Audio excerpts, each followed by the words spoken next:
¿Qué tal, queridos amigos, hermanos de Refugio Zabala TV? Tenemos hoy a un invitado muy especial porque es un autor muy querido, se llama Jesús Colina, lleva nada más y nada menos que 34 años haciendo información sobre el Vaticano. Él vive en Roma y ha tenido la gentileza de que nos podamos conectar para hablar sobre el Santo Padre, León XIV, y él es el autor del primer libro sobre León XIV. Es natural, Jesús Colina, de Miranda de Ebro, en la provincia de Burgos, como sabéis, es español, y ha sido fundador y director de la Agencia Internacional de Noticias Zenit, quizá la agencia más importante del mundo, ¿no? En noticias de carácter espiritual, ¿no? Así que sin más preámbulos, le voy a dar paso a Jesús Colina. ¿Qué tal, Jesús? ¿Cómo estás? Pues la verdad es que encantado, como decías tú, es el primer encuentro grabado que puedo mantener sobre el libro. Como te puedes imaginar, la ilusión es tremenda. Y qué mejor que hacerlo con vosotros, José María. Bueno, nosotros te lo agradecemos de corazón. Tenemos además un amigo en común que es Ale Rosal, ¿m? Sí, Que es además de una gran persona, es un gran editor. Y bueno, ¿cómo surgió? Cuéntanos un poco la idea de escribir este libro que titulado Dios nos quiere, que por cierto, queridos amigos, hermanos, podéis ya adquirir en Amazon, en librerías, que se va a lanzar casi simultáneamente en varios países, ¿no? Según tengo entendido. ¿Y por qué se titula Dios nos quiere? pues son palabras que León XIV, el que entonces era pocas horas antes cardenal Robert Prevost, pronunció por primera vez desde el balcón de la Basílica de San Pedro, después de la Fumata Blanca. Después de decir la paz esté con vosotros, dijo, Dios os quiere, Dios nos quiere, Dios os quiere a todos. Fueron sus primeras palabras, su primer mensaje, y creo que forma parte de su programa como papa. ¿Por qué? Porque como vamos a contar, en la vida de Robert Prevost hay un personaje fundamental, hay un maestro, hay un coach, hay un inspirador que se llama Agustín de Hipona.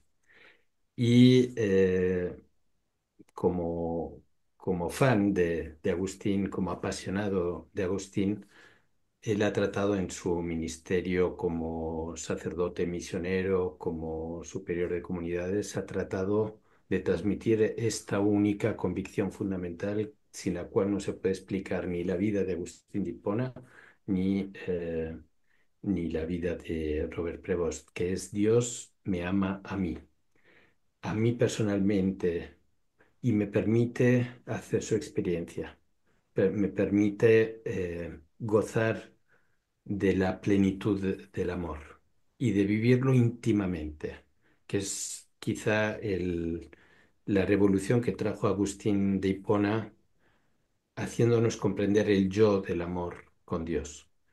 Pues bueno, esas fueron sus primeras palabras, creo que van a ser buena parte de su pontificado, el corazón mismo de su pontificado, y creo que era la mejor manera de resumir la esperanza que este nuevo Papa ha traído.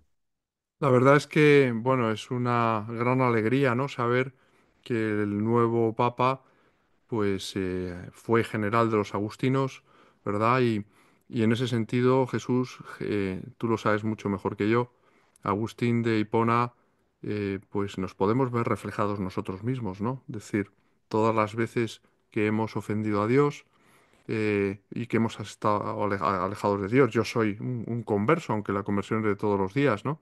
Y ese Dios nos quiere, eso es una gran verdad, ¿no? Nos ama con locura, añadiría yo, ¿no?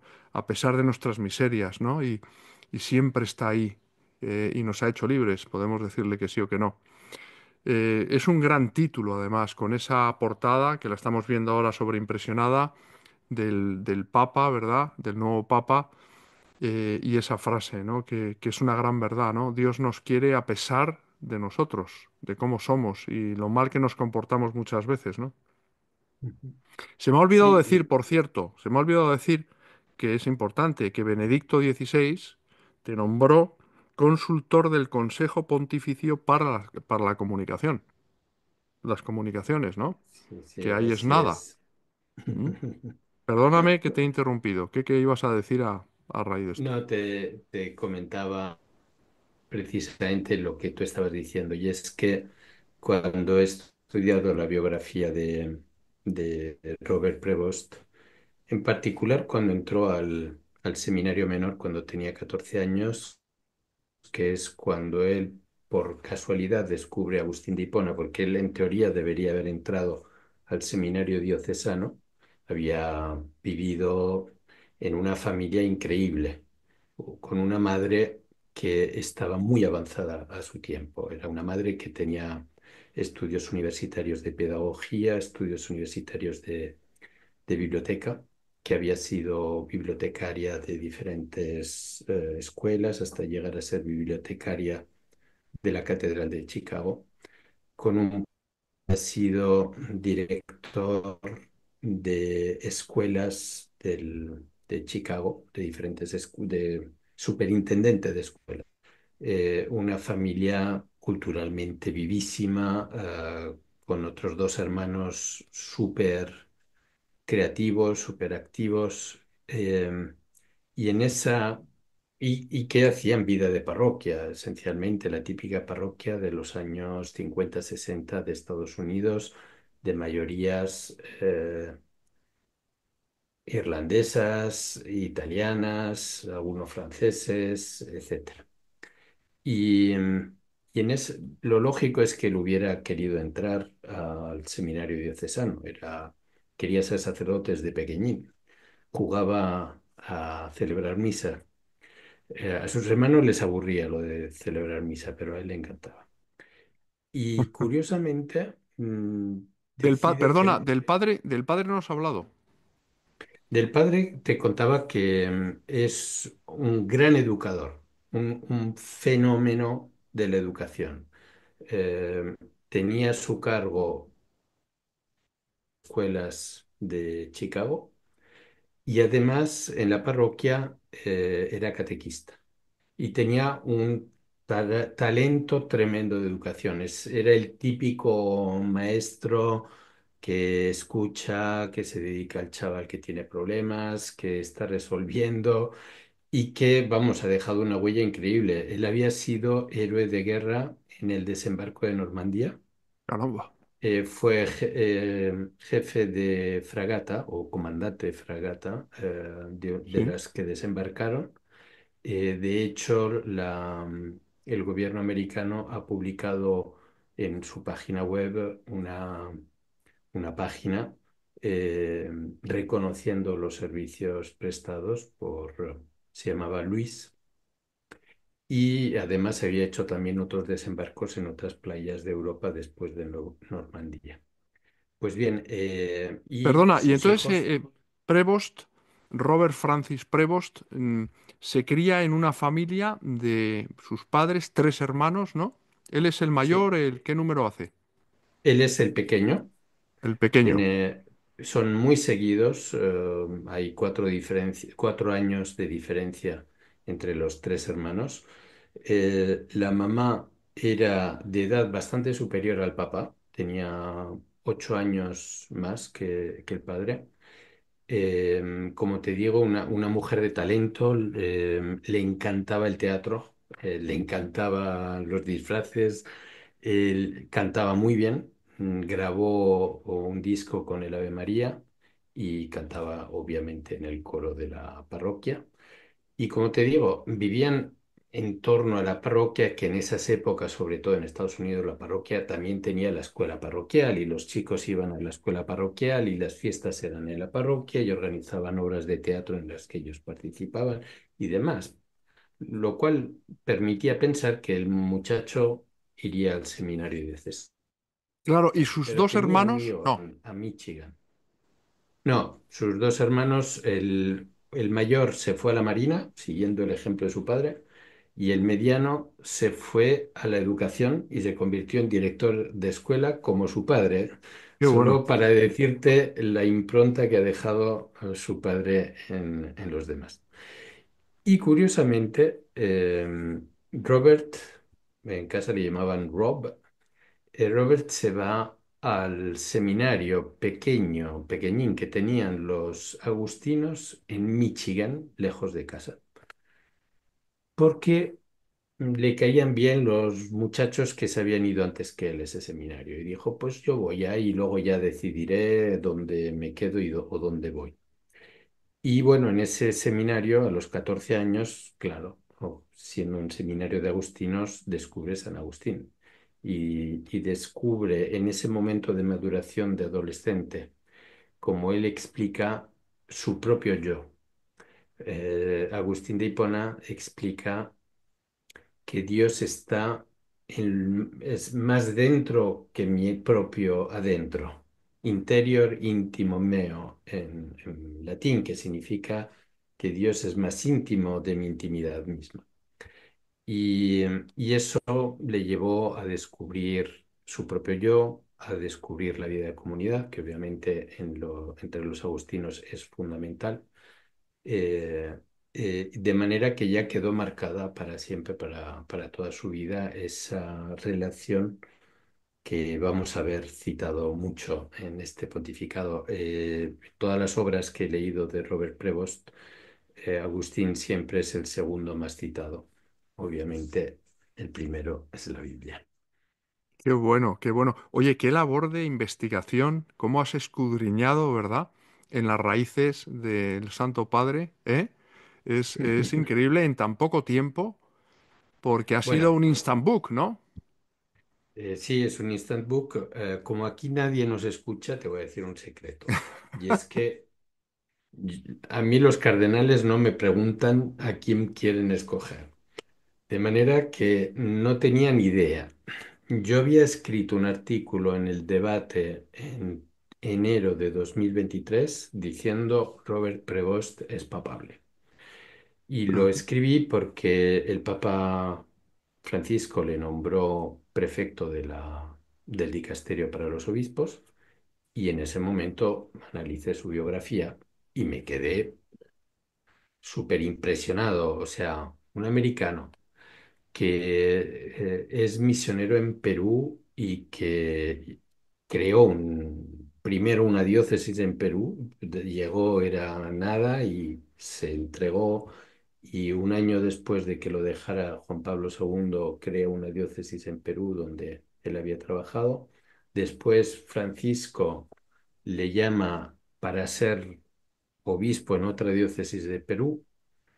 Em, Políglota, un tipo que ha estudiado con licencia, vamos a contar, en matemáticas, en filosofía, en teología, en derecho canónico, 4 carreras, y doctorado en derecho canónico.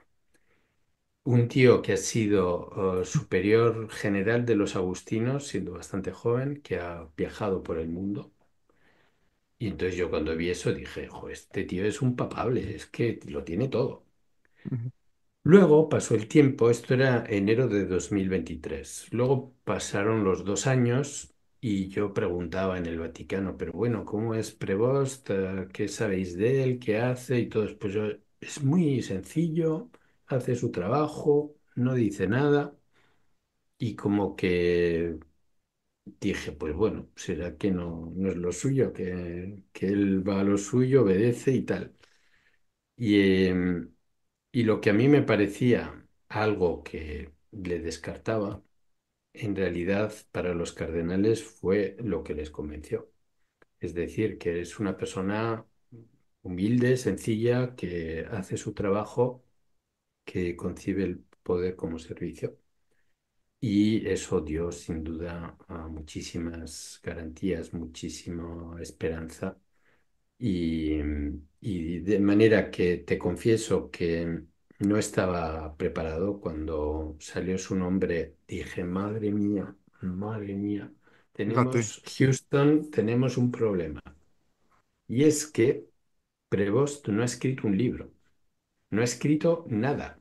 Lo único que ha escrito es su tesis doctoral de 400 y pico páginas sobre el prior local en la orden agustiniana. Pero claro, eso a mí no, no me servía para lo que yo quería hacer, que es un libro que no solo hable de la vida de Prevost, sino que también te dé su espíritu, cuáles son los temas para él más importantes, más sentidos, más queridos y vividos, ¿no? Entonces, ahí tuve unos días de investigación a tope, pero bueno, encontré fuentes, sobre todo de cuando era obispo en Chiclano, en Perú, también antes, cuando fue superior general, prior general de los agustinos, y al final, investigando en 4 días locos sin dormir, he tratado de recoger algo qué que bárbaro. todavía es muy... Yo espero que Prevost no lo vea, porque si lo ve me va a decir, pero chico, ¿qué cosas dices? Yo creo que es mejorable, pero es un primer acercamiento, una primera presentación al Ujú. alma y a la vida de Prevost para que os deis cuenta de lo que late en su corazón. Eso yo creo que sí se ha logrado. Hay todavía mucho por descubrir, yo el primero, pero creo que como un primer acercamiento es un trabajo que es propedéutico. Qué late Jesús en su corazón? ¿Qué late? Pues, pues realmente late el encuentro personal con Cristo, el encuentro que no es una teoría, no es una ideología, no es un sistema ético, el cristianismo es ese encuentro personal que cuando lo haces te cambia la vida. Y es un encuentro que él también explica cómo se puede hacer, cómo se puede encontrar a Cristo de esa manera tan íntima. Y entonces explica cómo está obviamente la oración, está la vida en la iglesia, y hay dos caminos que para él le fascinan. Uno es el encuentro en los pobres del Señor y, y convivir y hacer comunión con los pobres que te permite hacer comunión con los pobres, con los necesitados. Y dentro de los pobres hay también una categoría de pobres que para él son muy importantes. Y es la categoría de aquellos que sienten la inmensa soledad de vivir bajo ideales de vida materialistas, vacíos, La que pobreza no te llenan, material, ¿no? La pobreza que- espiritual. la Eso pobreza es. espiritual, El la vacío que hay en la pobreza, sociedad de hoy, ¿no? la falta de sentido, ese sufrimiento, él lo siente. Precisamente ¿Cómo? precisamente Jesús por haber renegado de Cristo. Sí. Y sufre tanto la pobreza de las personas a las que él entregó su vida como obispo en Perú, por ejemplo, que occidentales, europeos o estadounidenses que viven en una cultura reseca, en una cultura sin propuestas, sin valores, sin ideales. Y ese sufrimiento yo lo he percibido en sus escritos y lo he percibido en sus vídeos. Y luego también habla de un camino para él maravilloso de encuentro con Jesús, que es la Eucaristía, que es ahí donde puedes estar cara a cara, donde te puedes sentir su cercanía inmediata. Eso es algo que está muy, muy en el fondo de, de Agustín. Si uno quiere, luego la otra elemento de su pensamiento y de su vida es precisamente la comunidad. Eh, sin comunidad, considera, no puede haber cristianismo, porque el cristianismo no es una idea genial que a ti se te ocurre hoy y que vas a tu aire. Claro. El cristianismo es comunidad y al hacer comunidad hacemos iglesia y hacemos presente entre nosotros a Cristo, ¿no? Que es muy de los agustinos. Ellos sin comunidad no conciben la vocación. De manera que ese aspecto comunitario es también bastante profético para un mundo donde la soledad se está convirtiendo en la enfermedad del siglo XXI. Jesús, a ti te ha sorprendido la elección, ¿no? De Prevost como papa. Pues sí, me ha sorprendido porque, como te decía, yo le había visto tan sencillo, tan dedicado a lo suyo y tan despreocupado de aparecer, de que se viera y demás, que no le tenía ya en mis quinielas. Yo en mis quinielas tenía 7 8 Sí. y no soy profeta, ¿eh? La verdad es que he fracasado Las quinielas se rotundamente, equivocan, se suelen equivocar siempre, ¿verdad? rotundamente fracaso. De manera que sí, yo no me lo esperaba. Luego ya cuando lo ves, ahora, pues bueno, ahora ya todos somos Ancelotti, ya todos sabemos de fútbol más Sí. A toro que pasado ya todo el mundo lo sabe. Sí, ya te lo dije ya, yo, ¿verdad? sí, ¿Eh? Pero bueno, exactamente, tú, sí. tú echaste la vista atrás a ese artículo de enero del 2023 en el debate, ¿no? Dijiste, caramba, Al menos me ¿eh? queda eso. Caramba, este hombre que era papable, este cardenal, se ha convertido en Sí, papa, ¿no? sí, sí. Y, pero fíjate, explícame una cosa, a ver cómo es esto. Eh, de los 133 cardenales electores del cónclave, si no tengo mal entendido, 108 fueron nombrados por Francisco en vida. Sí. Bien, yo estoy convencido, tú estás convencido de que en el cónclave es vital, fundamental la asistencia del Espíritu Santo, del Paráclito. Pero hay algunas personas que han dicho, por esta razón, entre otras, que León XIV viene a ser como un continuador del pontificado de Francisco. ¿Tú esto cómo lo ves? Bueno, yo creo que la cuestión es evidente. Es lógico que León XIV va a continuar con líneas fundamentales del pontificado de Francisco y que ya desde que era obispo en Perú y luego desde que llegó al Vaticano ha estado empujando, por ejemplo, la visión de una sinodalidad que significa una iglesia en la que todos participamos. Tú, José María, que eres laico y que tienes la responsabilidad de bautizado, de ser cristiano y de hacer iglesia, como la tiene un sacerdote o como la tiene un obispo, y también una sinodalidad de escucha en la que hacemos comunidad. Te hablaba antes de la importancia de la comunidad para Prevost. Digamos que en líneas fundamentales del pontificado de Francisco, Prevost es alguien que va a seguir esa visión estratégica.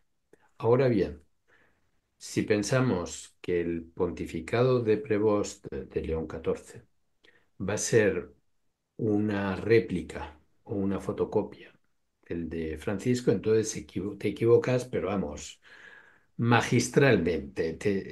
¿Por qué? Porque un papa, por el tipo de carisma y de gobierno al que está llamado, es él. Y no Claro, hay dos personas iguales, no exacto. hay dos papas iguales. Benedicto XVI era una continuidad de Juan Pablo II, es evidente, pero obviamente fue un pontificado muy diferente.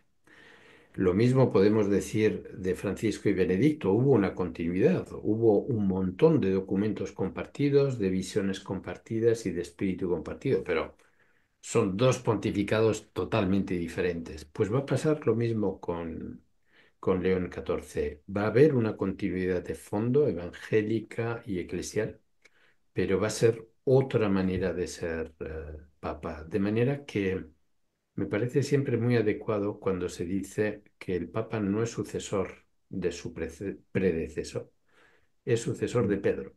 Es Pedro Exacto. el que está siempre como referencia.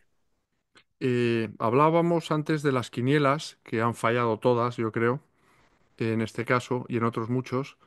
Mm, ¿Es cierto que hasta el final hubo una especie de ten con ten entre Parolin y Prevost? Bueno, por lo que sabemos del cónclave, que en el fondo es poco, sabemos que Parolín al inicio tuvo algunos votos y que desde el inicio, por eso fue tan breve el cónclave, se vio Claro, que no era masa crítica suficiente como para que pudiera prosperar, para poder llegar a los 2 tercios que se fíjate, es que requerían. son 2 tercios, Y claro. entonces, son 2 tercios, y entonces Parolín mm, se deslindó, se dejó diciendo, no, no penséis en mí, penséis en quien tenéis en mente, porque es lo más lógico, lo más natural.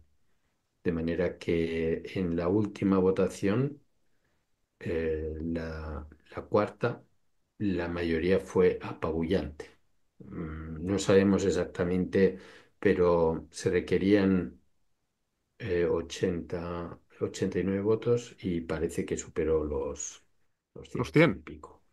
qué Sí, bárbaro.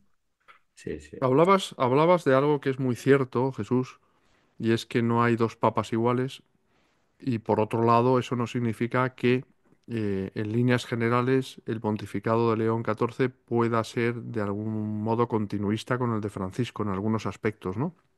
sí. ¿Cuáles son, a tu juicio, los principales retos a los que se enfrenta León XIV? Bueno, pues el primero, pero sin lugar a dudas, es la unidad de la Iglesia.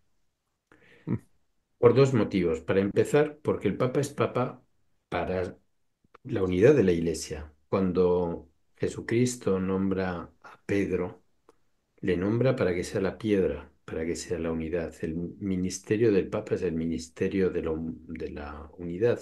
San Ireneo de León, al final en el segundo siglo, ya presenta al obispo de Roma como el símbolo de unidad entre los cristianos, que en esa época además estaban perseguidos. De manera que, ante todo, es la misión del Papa, pero es que además es más necesaria que, no voy a decir que nunca, pero sí que en otros tiempos, porque para empezar, vivimos en una sociedad muy polarizada, muy dividida, donde hay mucho encono, mucho odio, y eso afecta, por desgracia, también a la Iglesia Católica.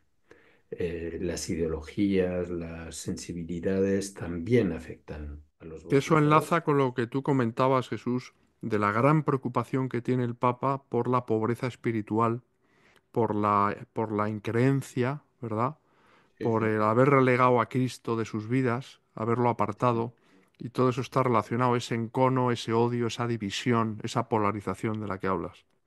sí. Y eso es una amenaza para la Iglesia hoy, que además en algunas circunstancias o países, lugares, es todavía mucho más llamativo. Por ejemplo, tenemos el caso de la Iglesia Católica en Alemania, donde está siguiendo el así llamado camino sinodal, que está llevando a conclusiones que podrían poner en peligro la comunión con el resto de la Iglesia Universal. O, por ejemplo, en Estados Unidos hemos vivido años difíciles de entendimiento entre buena parte del episcopado de los Estados Unidos y el Papa Francisco. Eh, no hace falta que abunde demasiado en los retos que la unidad de la Iglesia hoy día plantea, ¿no? De manera que para León XIV el primer reto en absoluto desde mi punto de vista es el de la unidad, es el de volver a construir puentes en torno a Cristo, no en torno a un Claro, programa electoral. efectivamente. Eh, Esa es la el- raíz, es el protagonista, el único. y es el único que puede hacer la unidad, porque si no, ¿para qué estás tú y yo? ¿Por qué estamos aquí? ¿Porque te cae bien León XIV? Pues sí, pero quizá no. O sea, solo lo puede hacer si es capaz de unir en torno a Cristo, ¿no? Y entonces ese es, sin lugar a duda, el primer desafío que tiene. Fíjate, Jesús, Existe. al hilo, perdona, de lo que estás diciendo, que estoy totalmente de acuerdo contigo, ¿no? El principal reto, desafío de él es la unidad de la Iglesia. Fíjate que la elección de León XIV ha suscitado ya división. Hay personas que dicen que es un papa maravilloso, sencillo, afable. Hay otros que dicen que es un papa progresista, lo califican así. Es decir, ha habido ya una división de opiniones sin ni siquiera haberle dado la oportunidad, ¿no? De nada más Es, llegar, es ¿no? genial, es genial lo que estás diciendo, porque es la prueba de que estas divisiones están por encima de todo, están por. O sea, no sé de quién hablo, no sé qué ha hecho, pero ya tomo posición, por Sí, o contra. sí, sí. Hemos llegado a este extremo, donde hemos aniquilado la racionalidad para sustituirla por prejuicios. Eso muestra bastante bien el grado de absurdidad al que hemos llegado. Sí. Pero bueno, va a ser el gran desafío de, de Prevost. Yo creo que también luego van a suceder cosas. Él va a ir tomando posiciones como las ha tomado en el pasado sobre cuestiones como la familia, sobre cuestiones de sociedad, y va a haber personas que no estén de acuerdo, como es lógico. Y ahí pues ya A qué habrá. cuestiones te refieres, Jesús, de la familia? ¿Qué cuestiones de la familia te puede Bueno, pues, por acometer ejemplo, León XIV? mm, un tema que seguramente va a crear polémica y ataques contra León XIV va a ser el de la vida. Hay que tener en cuenta que cuando él era estudiante universitario de matemáticas y de filosofía en Filadelfia, fue uno de los fundadores del movimiento por la vida en la universidad. Y en toda su biografía, en todo su trayecto, ha estado siempre muy comprometido con el valor de la vida, en particular de los no nacidos, de los más frágiles. Cuando era obispo en Chiclano, participaba en la Marcha por la Vida. De manera que es lógico pensar que personas que ideológicamente se oponen de manera agresiva a la defensa de la vida, pues mm, se despertarán y le atacarán. Esas divisiones son lógicas, forman parte de la existencia humana. Jesucristo nos las anticipó con mucha claridad, de manera que no nos van a asustar. Lo importante es que las divisiones sean motivadas por la verdad y no motivadas por la mentira, no motivadas por las ideologías o por los egoísmos de cada uno. Hay un tema que también le preocupa y mucho al nuevo papa y que lo sacó a relucir también, ¿no? En las primeras palabras que dirigió, nada más ser nombrado, el papa número 267 de la Iglesia Católica, que es la paz mundial. De Sí, hecho, sí, de sí, hecho, Francisco, creo recordar, corrígeme si me equivoco, que tú eres el experto, Jesús. Francisco en su testamento hizo alusión precisamente a esa preocupación que tenía por la paz en el mundo hasta el punto de ofrecer sus dolores de su enfermedad ya terminal por la paz en el mundo. sí, sí, sí. Para, para León XIV es la condición de posibilidad para todo, la paz y el compromiso por la paz. Él sabe lo que fue la violencia guerrillera y terrorista en, en Perú. Él ha tratado con las víctimas, con las poblaciones más desguarnecidas y ha sangrado con ellos, ha sentido el dolor que la violencia implica. De manera que nada más ser nombrado papa, llamó a Zelensky y se puso a disposición para la liberación de los niños que están secuestrados en Rusia, por ejemplo, para hacer de mediador.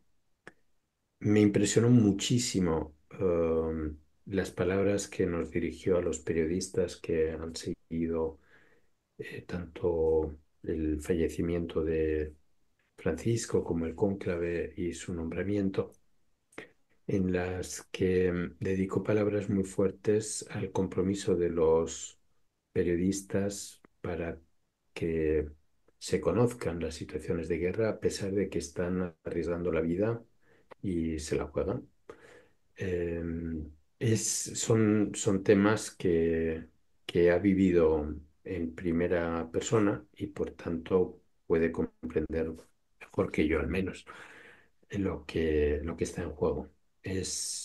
Sus primeras palabras fueron paz para vosotros. Hablas en el libro que no he tenido oportunidad de leer, y soy honesto y lo digo, porque todo ha sucedido tan rápido que a la editorial no le ha dado tiempo todavía a enviármelo, ¿no? Pero bueno, para eso estás tú aquí, sin hacer spoiler tampoco, ¿verdad? Pero hablas de los peligros del pontificado de León XIV, ¿no? ¿Qué peligros son estos? Bueno, el primero que hablábamos era el de la desunión.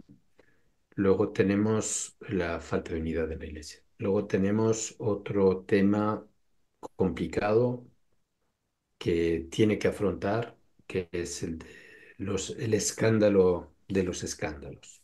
Ujú, Los escándalos son toda la cuestión de los abusos del clero, de religiosos, ya sea de carácter sexual, ya sea de carácter de abuso de conciencia.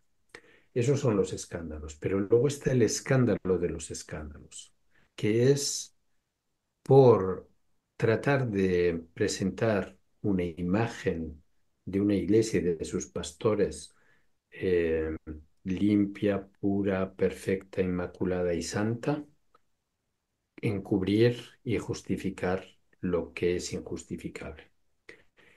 Eso es algo que ha costado mucho, que la iglesia está pagando un precio inmenso, porque el evangelio cristiano se basa en la credibilidad.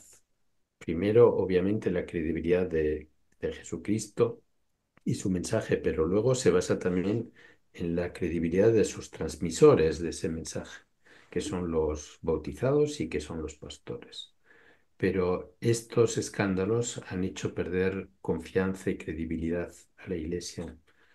La Iglesia está aprendiendo y tendrá que aprender la humildad a través de la humillación.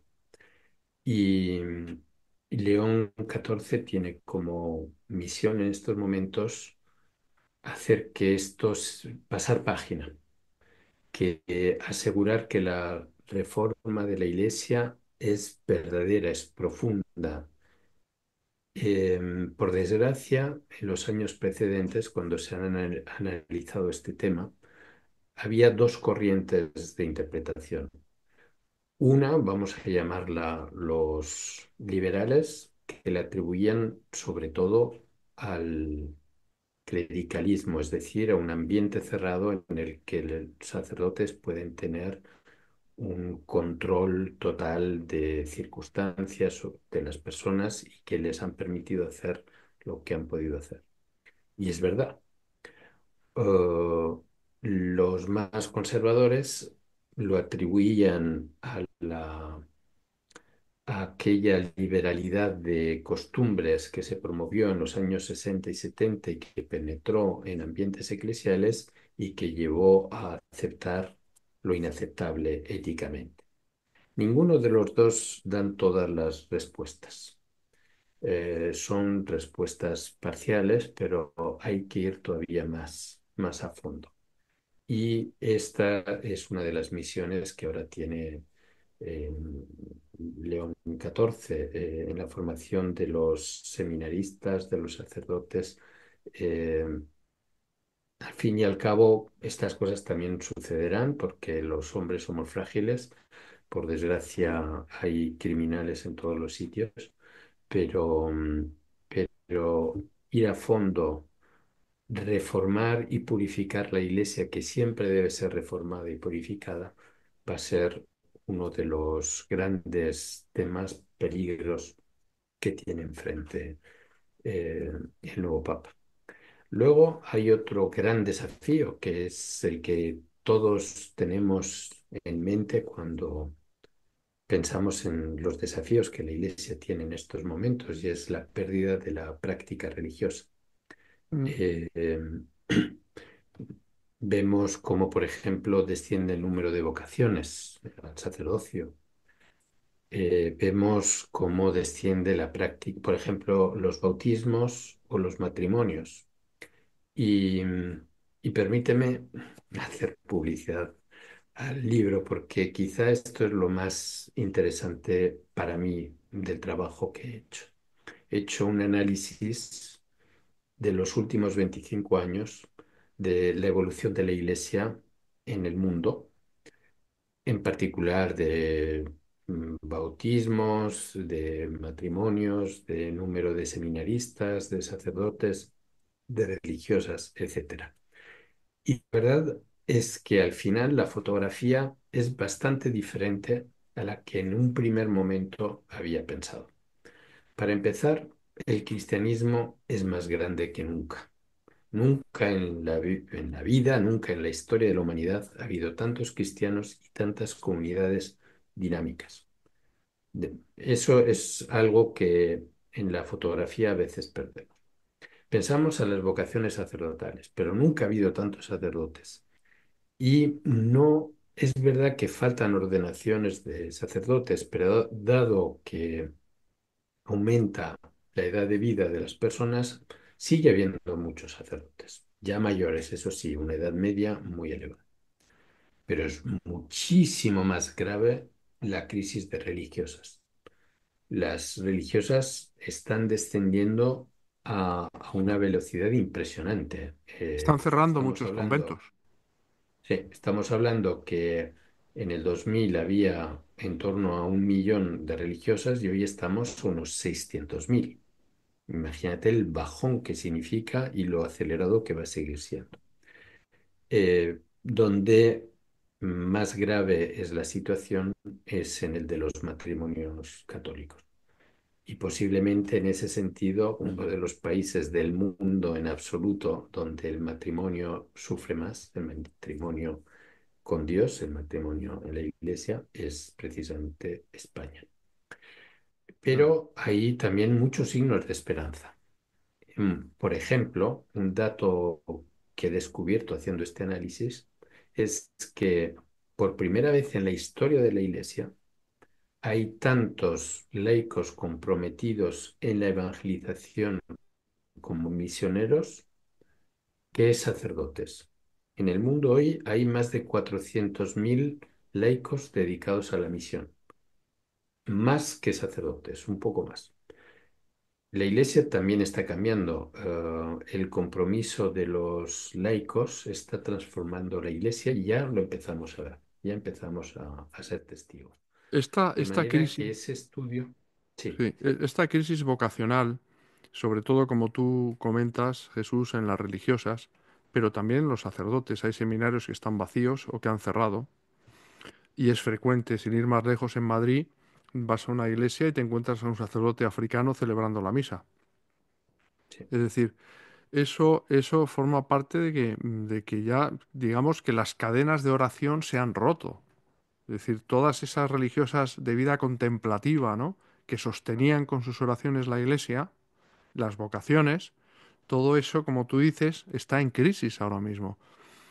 sí, Es una vida en la que se ha renegado de Cristo, en la que por supuesto no hay oración y sin oración, tú lo sabes muy bien, pues es muy difícil que salgan las vocaciones adelante. sí. Al mismo tiempo, como tú sabes mejor que yo, Dios en su amor infinito por nosotros tiene sorpresas. Y, por ejemplo, ¿sabes tú cuál es el país con el mayor número de seminaristas y de ordenación de sacerdotes con diferencia? No, o sea, puede ser que peco de orgullo, pero pienso que no lo sabrías ni al 10.º intento. Así que te los ahorro. El país con diferencia que tiene más seminaristas y más ordenaciones sacerdotales es la India. La Mm. India, país en el que el 1,3% son católicos y donde tiene más o menos 26 millones de católicos, menos que en España. Y tiene muchísimos más sacerdotes. El mismo país O, que ha invadido Pakistán, porque exactamente. hablábamos antes de la O, seguridad en el mundo, pero fíjate cómo está el tema. Hay dos potencias nucleares, en fin, y país donde muchos cristianos son perseguidos. O, de eso no se habla, por pongamos cierto. pongamos otro ejemplo. Después de la India, donde más crece la iglesia, bueno, en bautismos en términos absolutos, pues es en África. Tenemos países donde, como Nigeria, donde es una explosión en todo, en bautismos, en matrimonios, en seminaristas, en escuelas, en todo. Es República Democrática del Congo, es brutal. Pero fíjate la Eh, persecución que hay, ¿eh? Tremenda, atroz, las guerras. y ahí es donde decía que Dios tiene sus sorpresas en su providencia. Esas cadenas de oración que se han roto en Occidente se han recuperado con la persecución de los cristianos. Y son ellos los que ahora están renovando la iglesia. Y tú antes hablabas de sacerdotes africanos en nuestras parroquias. Si tú vas en verano a Francia a misa, tienes una gran probabilidad de tener un sacerdote africano en verano, supliendo a un sacerdote francés que está tomándose unos días de vacaciones. La iglesia se está transformando a una velocidad más rápida de la que nos imaginamos y la está transformando el testimonio de muchos mártires. Es verdad, pero no se habla de eso, ¿eh? Y hay mártires en el siglo XXI. Y esa es Muchos. una de las esperanzas, esa es una de las esperanzas del pontificado de León XIV, que va a contar con el testimonio y con la oración de esos cristianos perseguidos. Va a tener otros signos de esperanza también, va a tener el signo de esperanza de vivir en un mundo donde ser cristiano es una verdadera opción, es un acto de libertad deliberado. Eh, Hoy día en España, en Francia, en Italia, en el mundo que conocemos, en Estados Unidos, si un joven es cristiano es porque ha tomado una decisión de vida, porque no tiene nada que ganar socialmente, no tiene nada que si lo hace es porque Jesucristo se ha convertido en algo importante en su vida. Es decir, estamos dando a luz una iglesia de personas que han optado por Jesucristo. Eh, León XIV es el papa que termina con la cristiandad y que vive el cristianismo. La cristiandad es un sistema en el que la mayoría de la población está bautizada, se declara nominalmente cristiano y que da a luz todo un sistema judicial, educacional, organizativo, iluminado, e influido por el cristianismo. Pero esa y ha generado desde el Edicto de Milán en el 340, si no me equivoco, hasta hace poco, generó una sociedad cristiana, aunque muchos de sus hijos no vivieran el cristianismo. No eran todos cristianos, pero era una sociedad cristiana. Eso lo llamamos cristiandad, la civilización cristiana. La cristiandad ha terminado. Nuestras leyes, nuestros valores ya no son leyes y valores iluminados por el Evangelio. Ahora bien, eso no significa que el cristianismo ha terminado. El cristianismo no hace más que empezar. Después de 2000 años estamos todavía empezando el cristianismo, estamos aprendiendo a ser cristianos, nos estamos convirtiendo cada día si somos verdaderos cristianos. De manera que León XIV, el Papa americano, por primera vez en la historia, es el Papa que le toca pasar la página de la cristiandad para ser un cristianismo de minorías, pero de minorías creativas, de minorías que aman a Cristo y que porque aman a Cristo quieren transformar la sociedad, empezando por sus hermanos más cercanos y continuando por todas las demás personas, instituciones, Claro. realidades que puedan iluminar con la luz del Evangelio de nuevo, de manera que vamos a aprender a ser cristianos de nuevo. Eh, Totalmente de acuerdo contigo, Jesús. Yo creo que para ir terminando, de esta conversación que es apasionante, tu primera conversación sobre tu libro, que va a ser el primero también en el mundo sobre León XIV, ¿qué secretos o qué anécdotas o qué aspectos desconocidos revelas en el libro sobre León XIV? Cuéntanos algunos, no Bueno, te digo que nos cuentes todos.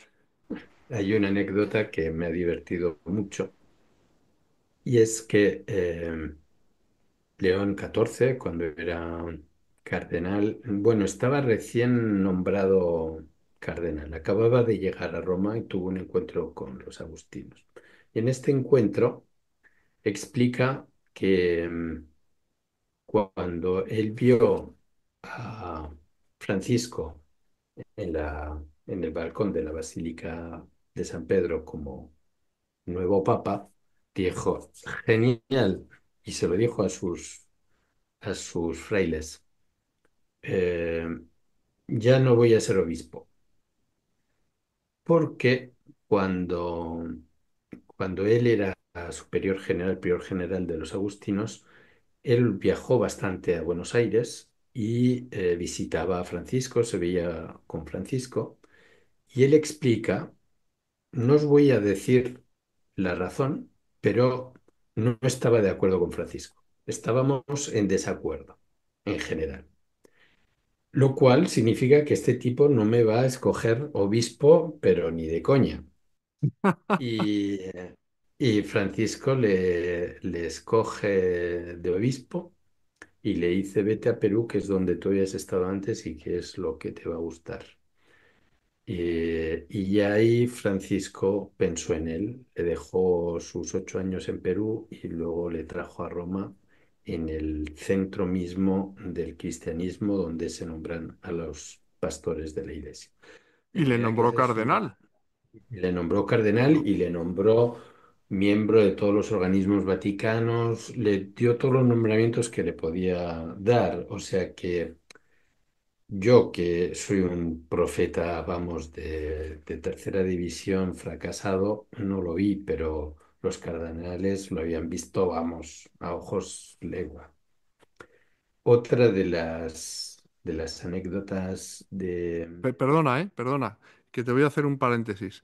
En esta anécdota que es impresionante, es decir, por un lado refleja que Prevost no quería ser obispo, de hecho hay muchos sacerdotes de que le dicen de ser obispos, a mí ni me hables de eso. Yo no quiero ser obispo, yo quiero ser párroco o yo quiero ser misionero o quiero estar, ¿no? O en su caso general perdón, agustinos. Por un lado eso, y por otro lado lo que tú comentabas, pero que no se sabe, que existían al parecer discrepancias entre Francisco y Prevost, ¿no? Y entonces Sí, dijo, yo con este nuevo papa no tengo ningún futuro, me alegro, ¿no? yo me imagino que eran discrepancias ligadas al gobierno de Prevost en aquella época como prior general de los agustinos, es decir, de discernimiento sobre alguna comunidad, sobre su ministerio, su apostolado, sobre algún agustino en particular, pero no las negó, es más, lo dijo, no os diré cuáles eran, pero no estábamos de acuerdo. Muy Me bueno, muy ibas a bueno. contar otra anécdota, Jesús, me ibas a contar otra. Em, de la otra anécdota que me ha tocado bastante es que cuando él ya estaba en la universidad, o sea, él hace el seminario menor, termina el seminario menor, pero terminando el seminario no entra al noviciado. Va a estudiar a la universidad, a una universidad de los agustinos, es decir, en un ambiente privilegiado, pero como estudiante universitario y sin votos ni nada en proceso de discernimiento. Y obviamente en ese tipo de circunstancias pues se plantea la vocación, tiene sus crisis, se plantea el matrimonio, casarse con una chica y vivió pues las crisis que todo joven en esa situación debe vivir y como todo seminarista y futuro sacerdote debe Claro. vivir para que su opción de vida sea consciente y sea verdadera. Y entonces él cuenta que ahí el don de educador de su padre fue brutal. Él dice que se acuerda como si fuese hoy las conversaciones que él tenía cara a cara con su padre, en la que su padre con gran naturalidad le explicaba la importancia que en la vida de él como marido tenía su relación de pareja, la intimidad con su madre y la importancia que para Robert debía tener la relación íntima con Cristo como sacerdote sin la cual no podría vivir.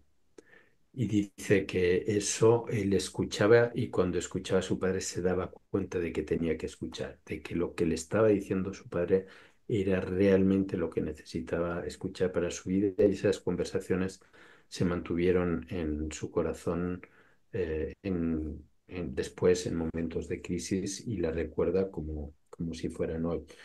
eh, Tenían más importancia, más eficacia que conversaciones con un director espiritual o con un sacerdote. En ese sentido, es una vida bastante sencilla la que él cuenta, pero claro, quizá él te la hace sencilla, ¿eh? Porque luego cuando tú ves los talentos que este chico tiene, son bastante extraordinarios. Bueno, sí, tú lo decías, ¿no? Los estudios, las 5 carreras, ¿no? Que estudió Sí. además Derecho Canónico en el Angelicum, ¿no? Sí, en el Angelicum con grandes profesores de la época que eran españoles todos. Fíjate. Eran Donde, por dominicos. cierto, estudió también en su día Karol Wojtyła. Sí, sí, sí, sí, sí. Teología dogmática, creo que hizo ahí, ¿no? Sí. Que Karol Wojtyła allí presentó su tesis sobre San Juan de la Cruz. Y ahí fue Fíjate, donde aprendió español para presentar fíjate. su tesis. Lo Otro aprendió políglota. malucho, otro políglota lo aprendió malucho y luego ya lo aprendió bien al ser nombrado papa, el que entonces, el que luego se convertiría en cardenal, el cardenal Santos Abril, se convirtió en su profe de español. ¿Cuál es tu papá? Ah, pues la síntesis de todos. Muy buena respuesta.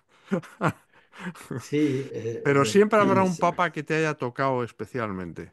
Porque claro, mira, tú has vivido muchos cónclaves ¿no? Has vivido Sí, sí, sí. pontificados, has acompañado, me Yo, imagino, a algún papa en sus viajes, ¿verdad? sí, sí. Te voy a ser muy transparente. Yo pasé muchos años bueno, yo llegué a trabajar en el 91 y estuve hasta 2025 con Juan Pablo II y ya le había conocido precedentemente cuando yo estudiaba aquí en Roma. Y para mí parecía que ser papa era Juan Pablo II y ser Juan Pablo II era ser papa, era lo mismo. Me parecía eterno y me parecía que no se moriría nunca. Creía que yo iba a, a morir Por antes más que que él. intentaron matarlo, ¿no? Tal cual. Y además varias veces. Ujú. Y, y cuando fallece Juan Pablo II, yo me quedé, vamos, impresionadísimo de lo que fue, lo que vivimos. 3 millones de personas que llegan sin cita porque nadie sabía cuándo se iba a morir. Ver en la Plaza de San Pedro sentado en el funeral a Bush al lado de Hatami, el presidente iraní, vamos, es que eran cosas alucinantes. Vi cosas de periodistas americanos conocidísimos que no te puedes imaginar, testimonios que me confiaron fuera del micrófono sobre Juan Pablo II, testimonios de periodistas judíos impresionantes. Y yo decía, esto no puede volverse a repetir más en la historia. Juan Pablo II ha sido un personaje particular, ayudó a la caída del muro, tuvo una personalidad, un talento, un carisma brutal. Y claro, esto son cosas que pasan una vez en la historia y ya está. Pero es que después he vivido de manera diferente, pero he vivido lo que hemos vivido, lo que vivimos con Benedicto XVI, lo que hemos vivido con el Papa Francisco en sus últimos días, en su adiós, en su entierro. Y la emoción de este cónclave ha superado las anteriores. Este cónclave ha sido una pasada. Además, ha sido el mejor cónclave de las redes sociales de la historia porque ha habido cosas buenísimas, divertidas, pero que entendían el espíritu humano del cristianismo que hay detrás. O sea que también fui mal profeta. Yo creía que la manera de ejercer el ministerio de Papa de Juan Pablo II hubiera un poco aplastado a los que vendrían después y no, no. De manera que con cada uno me quedo con algo de cada uno. De Juan Pablo II me quedo con su alucinante valentía y con la capacidad para mirarte a los ojos y pensar solo en ti y nadie más que en ti y dar toda la importancia que tú tienes ante Dios y ante Él. La mirada, ¿eh? Es célebre, La ¿eh? La mirada de Juan mirada Pablo II, ¿eh? era brutal. Cuando tú estabas con él, estabas solo con él, aunque durase 3 segundos, pero era para ti y tú sabías que él estaba ahí para ti. De Benedicto XVI, que le conocí mucho, tanto como cardenal, como después como papa, yo me quedo con esos viajes interiores del espíritu que pude hacer gracias a sus meditaciones, a sus discursos, a sus palabras. Él te hacía viajar en el cristianismo descubriendo cada vez cosas nuevas de Jesucristo, cosas nuevas de la iglesia, cosas nuevas de la vida. Era un padre espiritual, era como un padre de la iglesia, ¿no? Alguien que era siempre nuevo, alguien que te permitía redescubrir lo que tú habías leído 10 veces y que no habías comprendido. Luego con Francisco me quedó el- la, también la valentía para hacer lo que él estaba convencido que Dios le llamaba a hacer.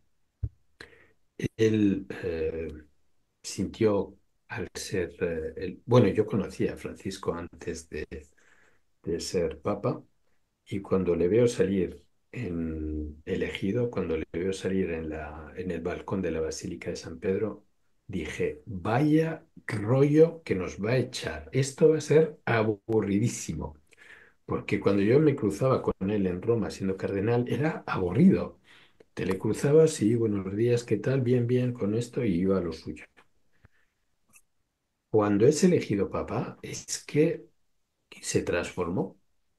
Yo creo que dijo, bueno, yo no lo tenía previsto, ahora me habéis elegido, ahora hago lo que creo que tengo que hacer, que es lo que Dios me llama y lo que el cónclave le pidió, que fue la reforma de la iglesia, y él fue, se tiró a la piscina y creyó en ello. Y obviamente las dificultades cuando afrontas una empresa de este tamaño, pues están ahí, pero él siguió con esa capacidad también de mirada, ¿eh? También era potente, era diferente, pero era muy potente también, muy potente. Yo me acuerdo hasta hace poco, hasta hace 4 meses, audiencias en las que había más de 100 personas. Cuando tú tienes que saludar uno a uno a 100 personas, es que yo a la 20ª ya la mandaba a volar, o sea, ahí ya te da igual. Y él estaba ahí, ahí, ahí.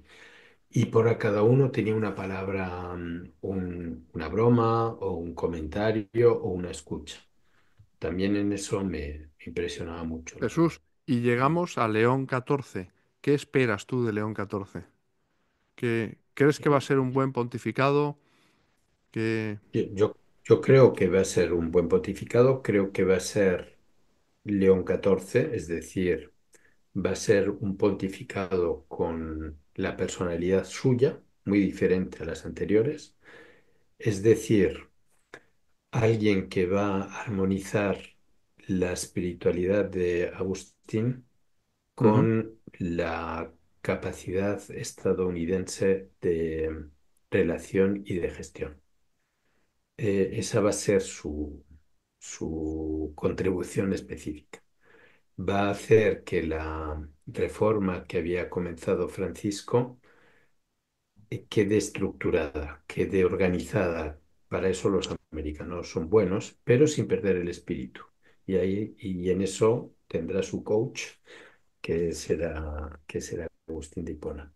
De manera que va a ser un pontificado diferente, sin duda alguna, en la continuidad, pero no en la continuidad de Francisco, en la continuidad de Francisco, en la continuidad de Ratzinger, en la continuidad en la continuidad de Ratzinger por un motivo muy fuerte. El anterior secretario de Ratzinger, cuando era cardenal, Monseñor Clemens, era un obispo alemán. Y una vez fui a tomar una cerveza con él a su casa y le pregunté, ¿cómo te explicas la inteligencia de Ratzinger? ¿Cómo puedes comprender que este tío tenga esa agudeza intelectual? Me dijo, pues es muy sencillo. Ratzinger se encerró 2 años de su vida a escribir una tesis leyendo San Agustín.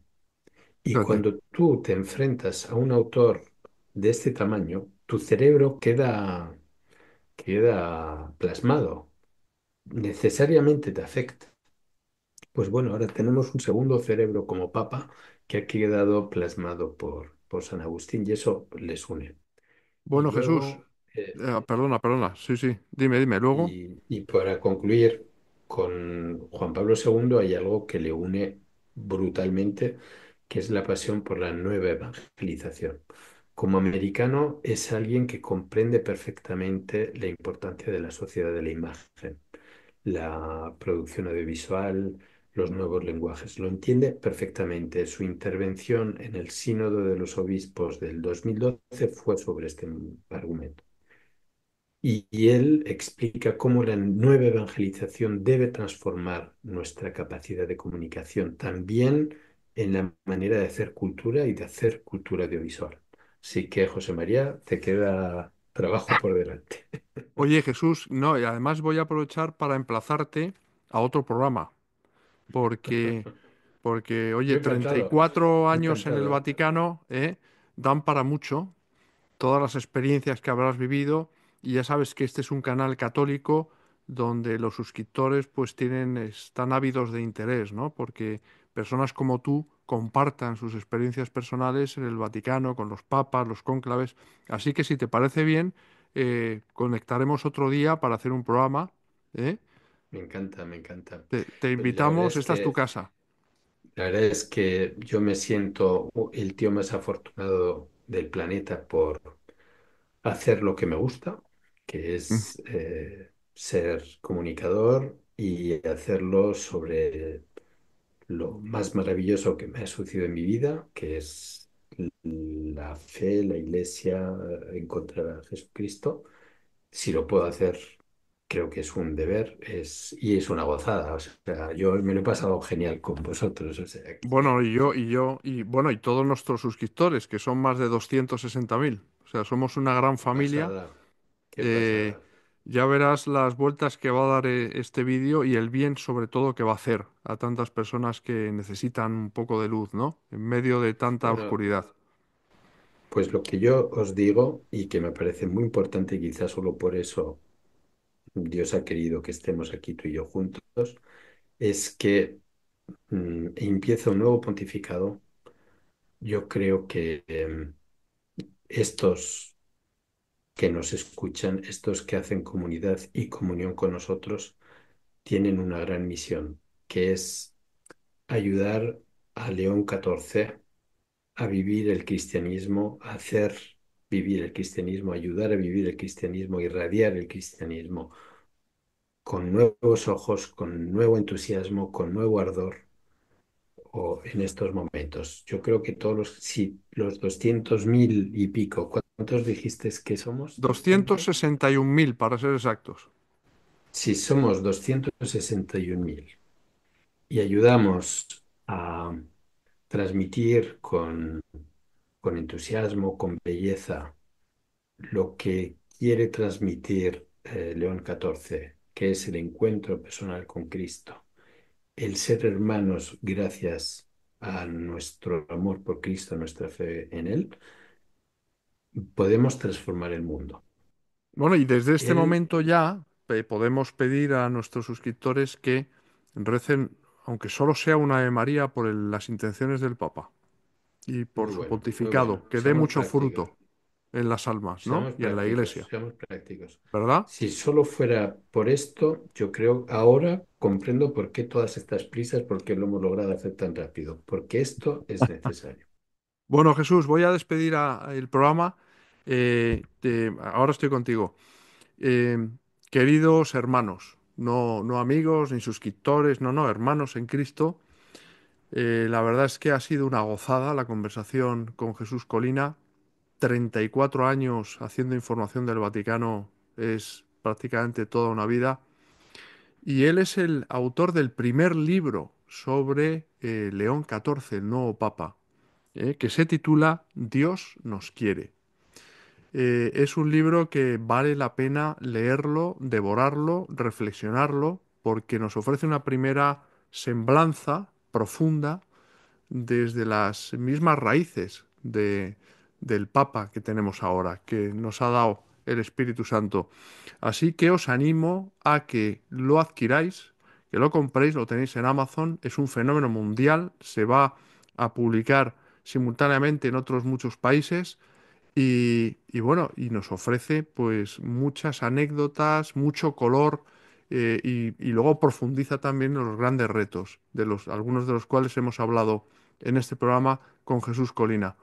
Deciros que os espero muy pronto con otro programa, con otro invitado que nos va a arrojar luz en este mundo convulso y sobre todo esperanza. Y que Dios os bendiga a todos. Hasta pronto.